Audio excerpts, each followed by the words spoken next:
All right, so as soon as you escape, it's time to start controlling and going on the attack. We don't want to be constantly playing defense. We want to go from defense into offense. He's going to be tight to me. So I'm on bottom, he's going to be chest to chest, he's going to be tight. What I'm going to do is a bridge to create some motion. Then there's going to be just a window of space at the top of the bridge. I'm going to start falling down. There's going to be a window. If I don't move, he's going to come back down on me.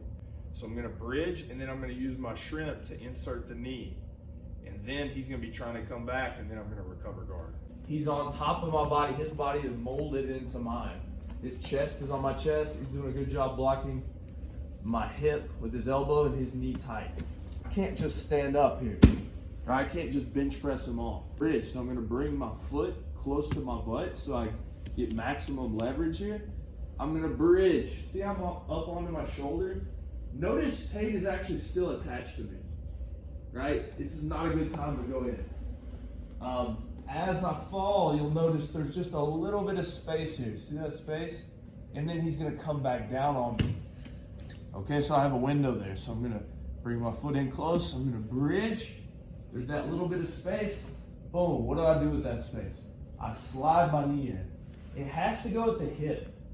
If it goes too low down here, I'll run into his knee. It has to go in the hip.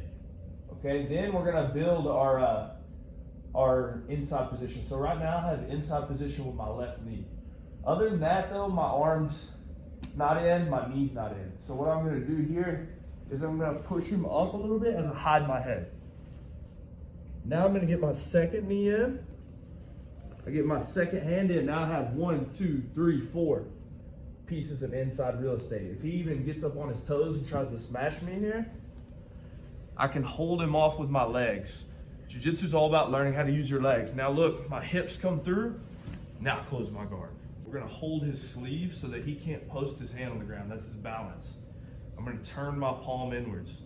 I'm going to reach down for his pant leg. Then I'm going to put one foot on the mat as I pull him slightly forward, taking him off of his base.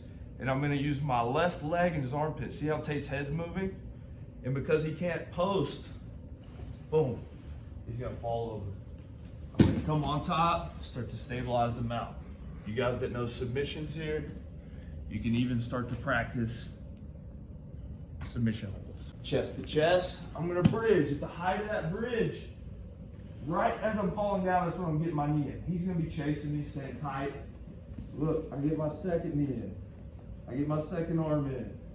I get my last piece of inside. I straighten up, I'm taking sleeve rips, I'm pulling him in. All right, he gets good posture, he knows what he's doing here. I'm gonna block his hand.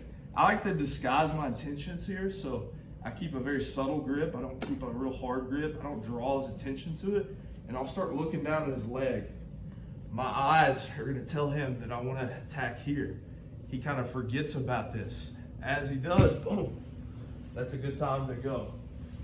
There's a lot of timing involved in jiu-jitsu, right? Disguising your intentions. One more time, here. Stay relaxed here. The time that you go, I typically don't go right away. I'll let the guy squeeze and hold me. I'll stay relaxed, and then he psychologically will be like, why is this dude so chill right now? Most people are freaking out right here. So as he's thinking about that, in about 3 to 5 seconds, maybe he relaxes just a little bit. He starts to question himself.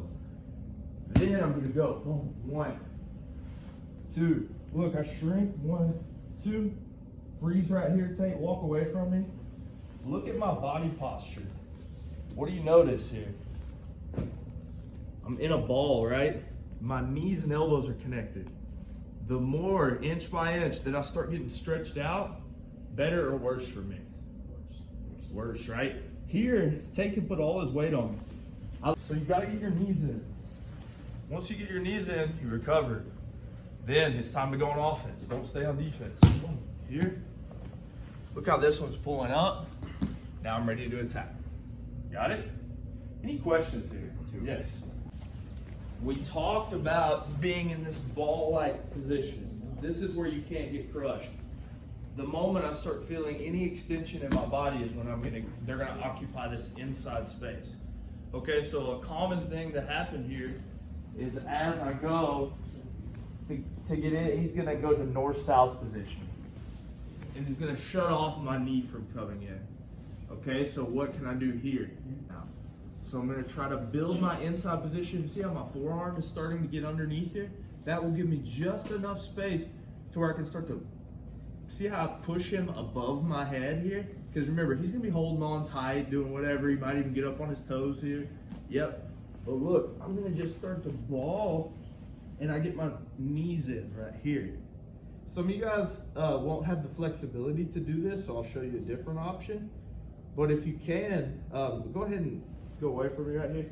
If you can do this, you can do this position. So if you can go from here to here, I'm not asking a ton from you. People see this and they're like, I can't do that. That dude's too damn flexible.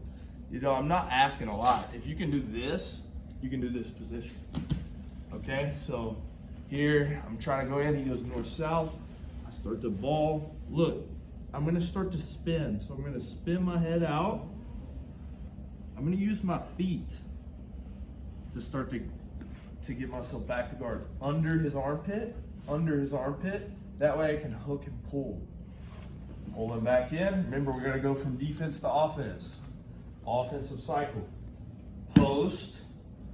Use your leg. Remember, hide your intentions here.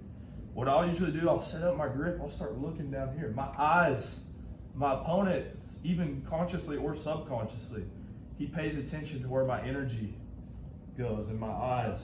So I'm going to secure that grip. I'm going to post, and now all of a sudden I'm going to trick him. We're going to go the other way. Okay? Sometimes a guy will even start to post right here. Get real fancy on him, go for an armbar. Oh, I got a few tricks up my sleeve. One more time. Here he goes north-south. If you're not flexible enough to do this, I want you to do the pendulum clock method. So you're gonna put two. I know this looks silly, but what it does, it generates power with my hips and legs. So I'm gonna pendulum clock until I get to the side, and look, I put my knee in right at his shoulder. So this one you don't have to go all the way inverted. You just put your knee right here. He's gonna chase me. I bring my legs through. I recover. I get in. Right, I go in, hide my intentions, post, rock him over. This sweep, I've seen this sweep done at the highest level. It looks stupid, but I've seen this sweep literally done to like one of the best guys in the world. Marcelo Garcia got swept with this. He's only been swept a couple times in his entire career, and this like stupid sweep worked on him, you know, so it can work for you guys too. All right, any questions on this one? Yep. Yeah. Okay.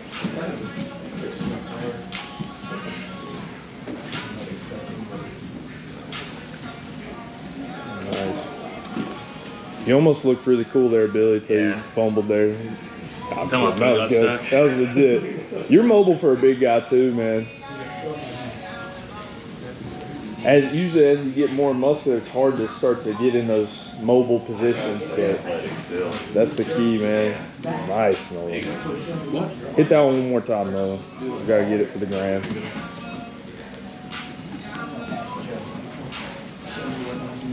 Hey, that's slick, isn't it?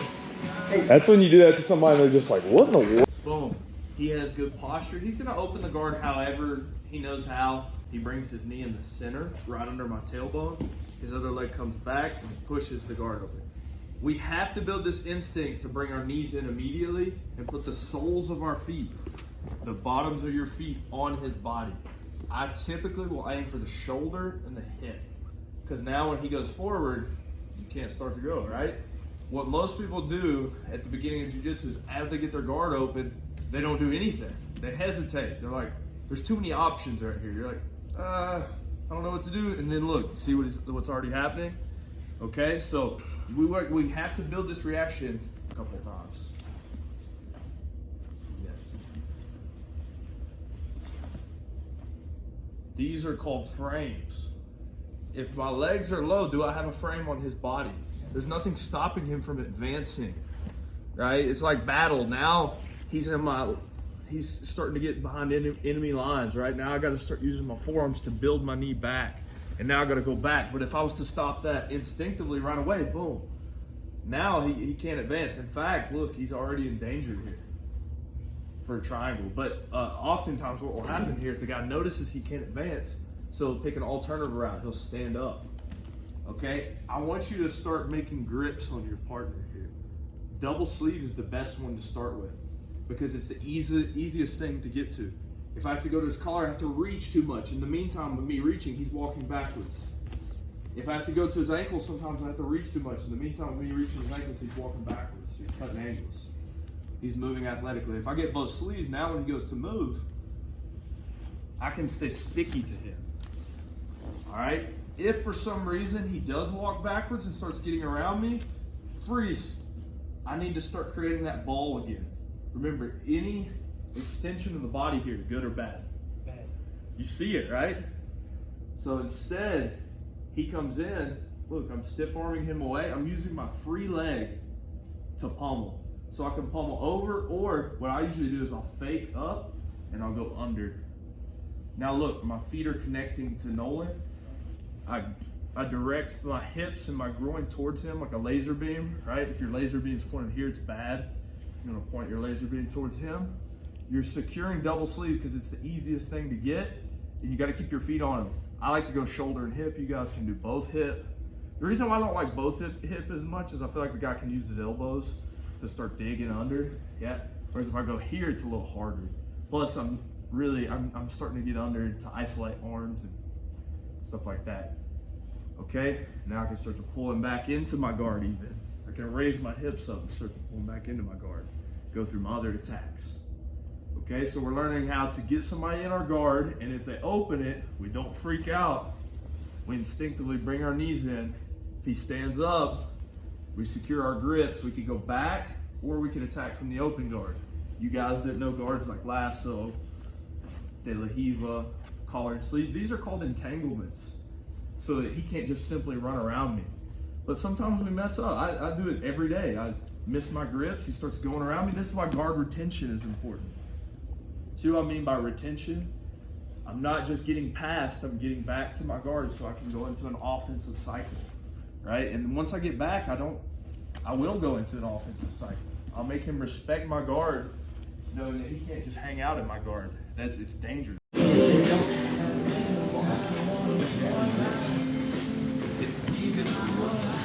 that right, Joe? What's that? If they don't have a top arm, I will grab wrists.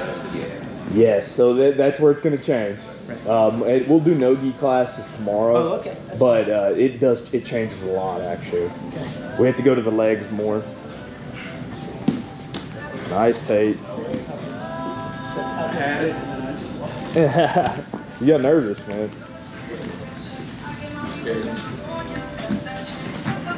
Nice. Very good.